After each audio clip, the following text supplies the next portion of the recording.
नमस्कार। मैं निर्भय पंछी की ओर से रामनारायण पाठक।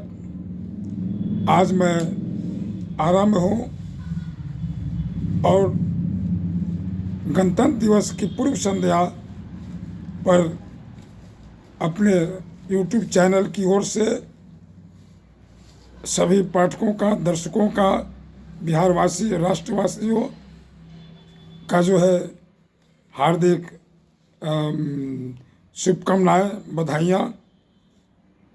आज मैं इस पावन अवसर पे, गणतंत्र दिवस के अवसर पे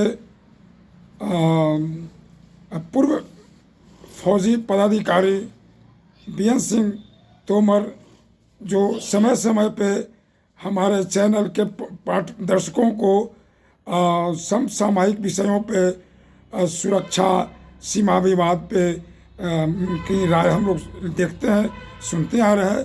आज मैं फिर उन्हीं पूर्व फौजी पदाधिकारी बीएन सिंह तोमर के पास आया हूं और गणतंत्र दिवस के अवसर पर जो है उनके जो है विचार और राष्ट्र कैसे मजबूत होगा, राष्ट्र की जनता कैसे खुशहाल होगी, राष्ट्र के नेता कैसे होंगे ताकि हमारा देश और अधिक मजबूत तरक्की की राह पे चलेगा। तो हम आपको पुनः एक बार अपने गणतंत्र दिवस पर शुभकामनाएं, बधाइयाँ देता हूँ और अपने पदाधिकारी श्री बीएन सिंह तोमर के साथ आपको मुलाकात करवाता हूँ। तो आइए, हम चाहेंगे कि हमारे दर्शक हमारे इस मैंने पूर्व पदाधिकारी बीएन सिंह तोमर की बातों को सुने और उसे मनन करें और राष्ट्र हित के सेवा में उनका मार्गदर्शन प्राप्त करेंगे। आइए बात करते हैं हम बीएन सिंह तोमर जी से।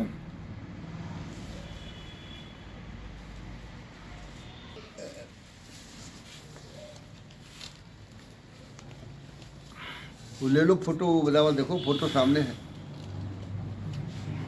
दोनों पत्नी का भी ले ले यार।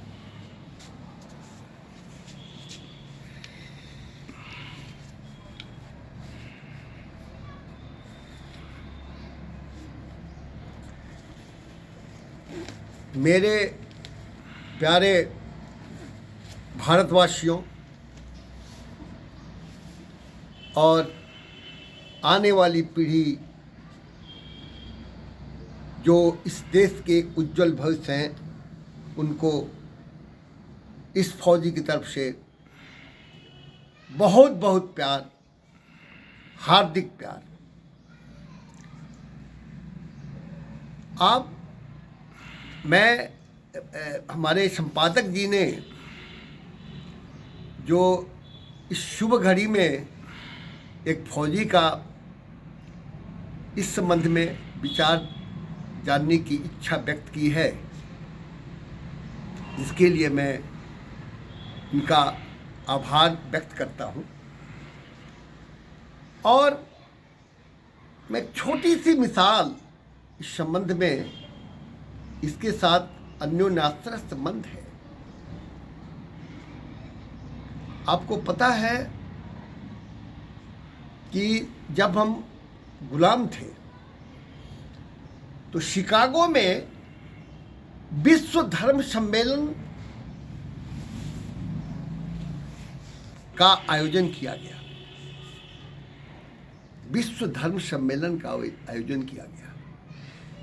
क्योंकि हम गुलाम थे, हमारे पर ब्रिटिश हुकूमत थी। इस विशाल हिंदू धर्म जो आज विश्व में अपने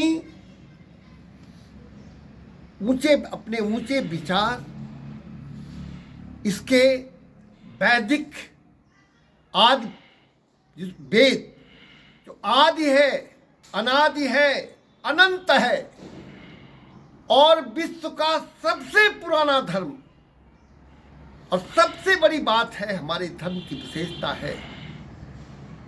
जब भी मैं कहते कहते विषयांतर हो जाता हूँ और भावुक भी हो जाता हूँ। ये ऐसा धर्म है, ये हिंदू धर्म ऐसा धर्म है, ये इतिहास, ये हजारों वर्ष का इतिहास है कि हमारे पूर्वजों ने किसी के ऊपर कभी भी अत्याचार नहीं किया। ये हमारे, ये सौभाग्य है, हम उन महामहिम पूर्वजों की संतान हैं, जिसके पूर्वजों ने देश के पूरे विश्व में अपनी यशोगाथा, नैतिकता, अध्यात्म का पाठ पढ़ाया। लेकिन कभी भी किसी को आक्रामक सक्षम होते भी अपनी आक्रामकता की जो आक्रमण मतलब अटैकिंग पोस्चर जिसको कहते हैं, हम फौज के लोग ज़्यादा यूज करते हैं ये भाषा, कभी किसी के ऊपर ये परिकल्पना नहीं की। और ये हिंदू जाति या हिंदू धर्म की एक विशेषता है, जो किसी धर्म से अलौकिक है, किसी धर्म, सारे धर्मों से ऊपर है। उस ऐसे महान धर्म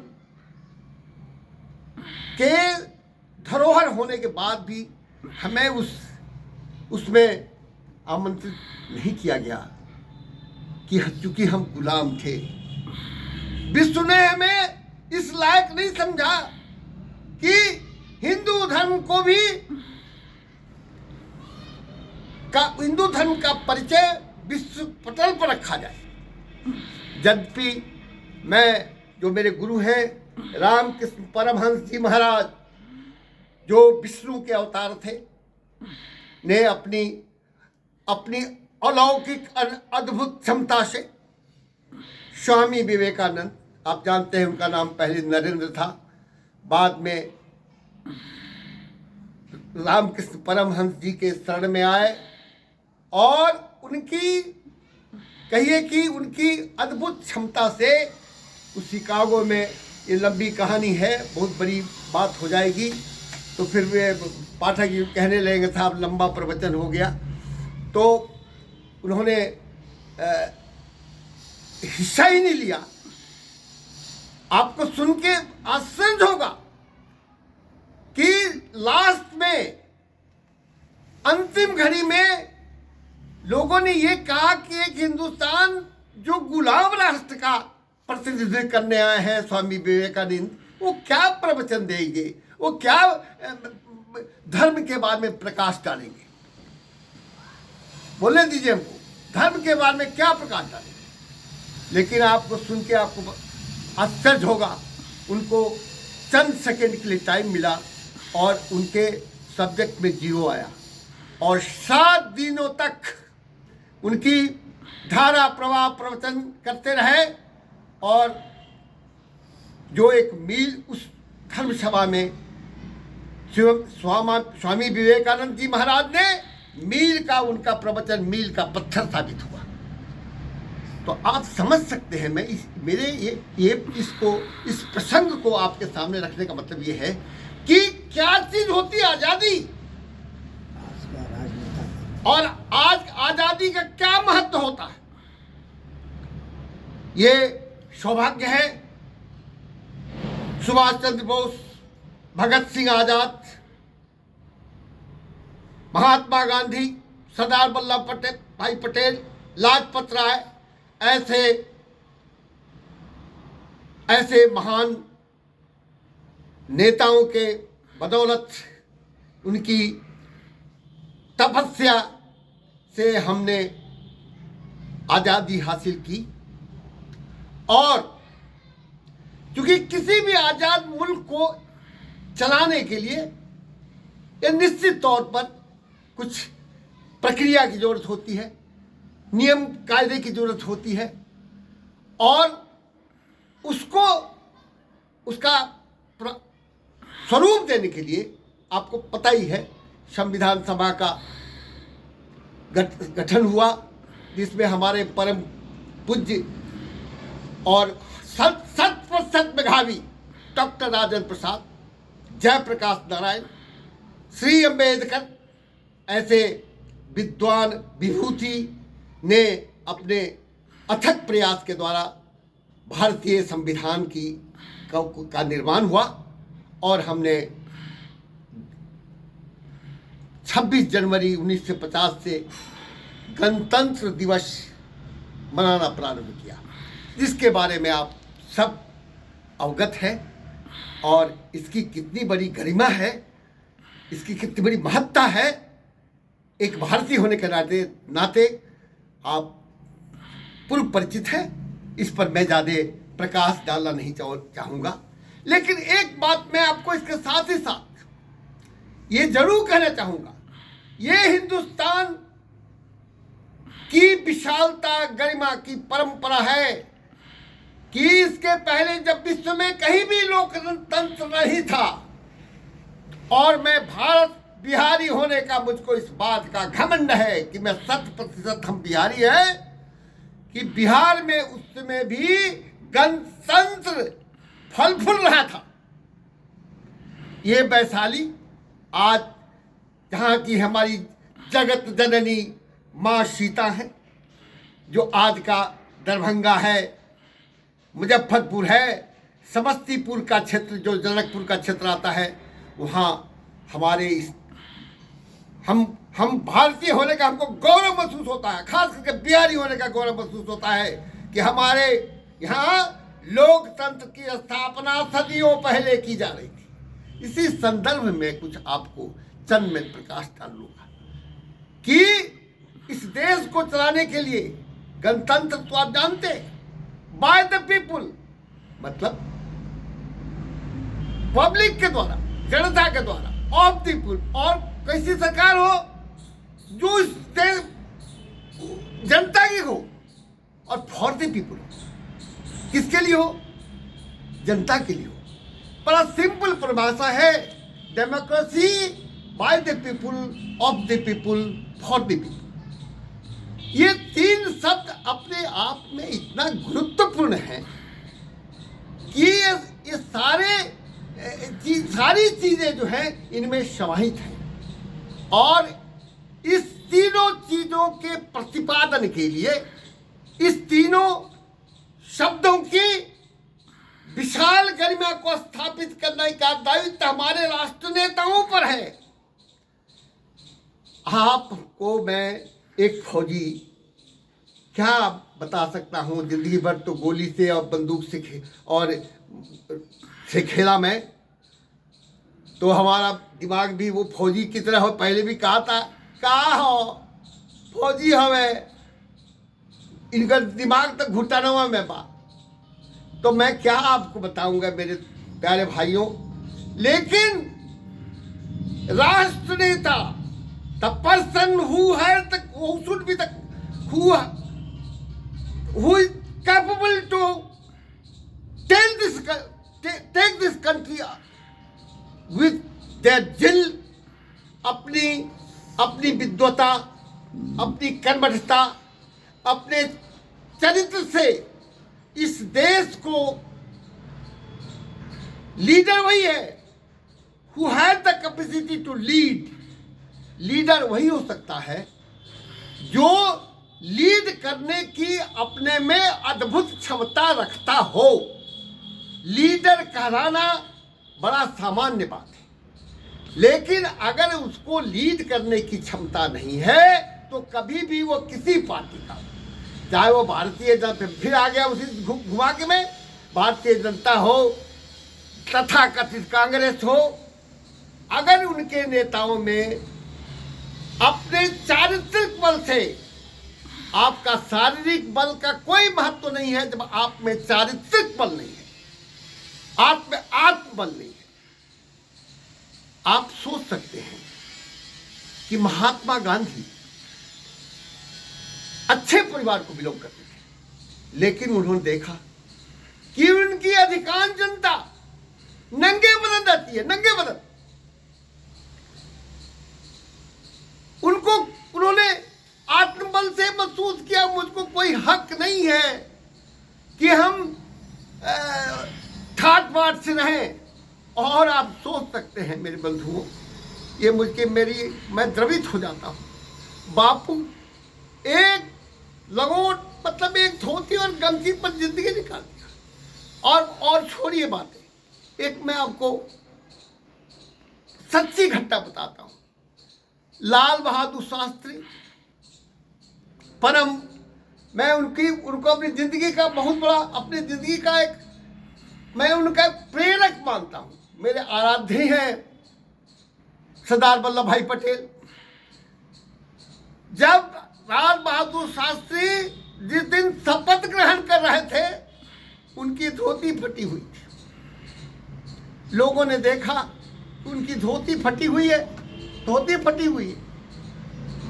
तो लोगों ने जाके ललिता मैडम, मतलब माता जी ललिता शास्त्री से कहा कि आज जब देश के सबसे सर्वश्रेष्ठ संवैधानिक पद पर जब शपथ ले रहे थे, तो कम से कम आज तो धोती नहीं, अच्छी धोती पहननी चाहिए थी। उन्होंने कहा कि मैंने उनको कहा था, उनके पास 2 धोती है और 2 ही धोती फटी हुई, दोनों धोतियां फटी हुई हैं। उन्होंने कहा कि नहीं, जिस मुल्क में हमारे किसान भाई एक धोती और एक कमीज से अपनी जीवन यात्रा निकाल देते हैं, तो मुझको क्या नैतिक अधिकार है कि मैं नई धोती पहन के शपथ ग्रहण करूं? आप सोचिए कैसे विशाल थे, वो महामानव थे। आप ये भी सुन के आश्चर्य होगा कि जब ताशकंद डिक्लेरेशन की, मैं उस पर नहीं जाऊंगा, लंबी बहस हो जाएगी, कभी और आपको चर्चा करूंगा।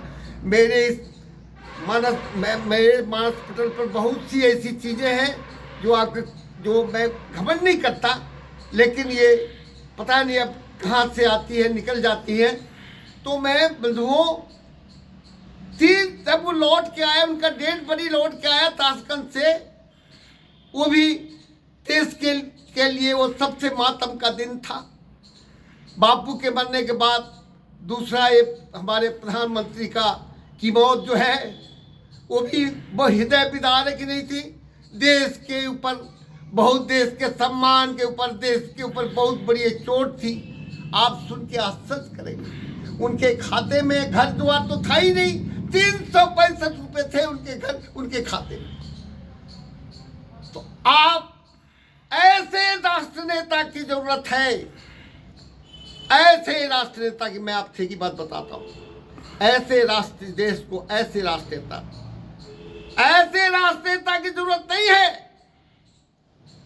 ऐसे राष्ट्र नेता की जरूरत नहीं है जो सिर्फ अपने परिवार के लिए सोचते हैं, अपने बच्चों के लिए सोचते हैं। राजतंत्र चला गया,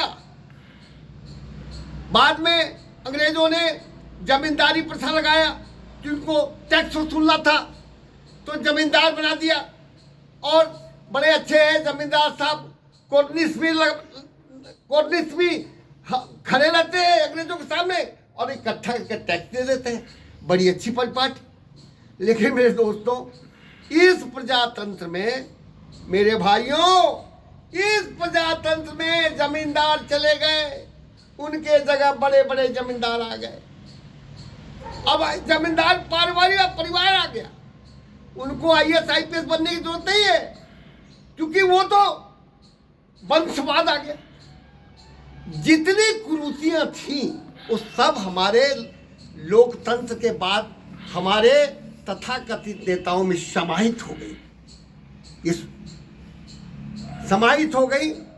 और आज देश की जो दुर्दशा है, ये जो by the people of the for the people के जस्ट कंट्रोवर्सी, जस्ट उल्टे काम हो रहे हैं। आप कहीं देख लीजिए, आप किसी, मैं बराबर शुरू से कह रहा हूं, आप जनहित का कोई भी कार्य है, आप समा के देखिए कि सारी चीजें उल्टी हो रही हैं।